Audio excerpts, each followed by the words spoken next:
আজ বানাচ্ছি কাতলা মাছ দিয়ে একটা রেসিপি। এর জন্য 4 পিস কাতলা মাছকে আমি ভালো করে ধুয়ে নুন হলুদ মাখিয়ে কড়াইতে তেল গরম করে মাছগুলোকে আমি এপিট ওপিট করে ভেজে নেব। তো মাছগুলো খুব বেশি ভাজবো না, তাহলে ছিবড়ে হয়ে যেতে পারে। এদিকে আমি মাছটা করার জন্য একটা মশলা করে নিয়েছি। এখানে সেদ্ধ করা পেঁয়াজ নিয়েছি একটা গোটা, একটা সেদ্ধ করা টমেটো, আর কয়েকটা কাজু, কয়েকটা কাঁচা লঙ্কা, 1 চামচ পোস্ত। এগুলোকে আমি ভালো করে পেস্ট করে নিয়েছি। আর এইদিকে আমি কয়েকটা গুঁড়ো মশলা নিয়েছি। এখানে নিয়েছি একটু জিরের গুঁড়ো, একটু গরম মশলা গুঁড়ো, একটু কাশ্মীরি রেড চিলি পাউডার, আর নিয়েছিলাম একটু হলুদ গুঁড়ো। তো এই মাছ ভাজা হয়ে গেল, ওই তেলে আমি 1 চামচ ঘি দিয়েছি গোটা গরম মশলা ফোড়ন।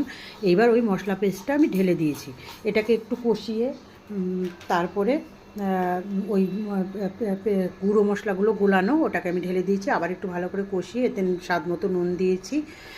ভালো করে কষিয়ে নিয়ে যখন মশলা দিয়ে তেল ছাড়ছে তখন একটু পছন্দ মতো একটু চিনি দিয়ে দিয়েছিলাম। তারপরে দিয়ে দিয়েছি পছন্দ মতো ঝোলটা দিয়ে আমি মাছগুলোকেও দিয়ে দিয়েছি।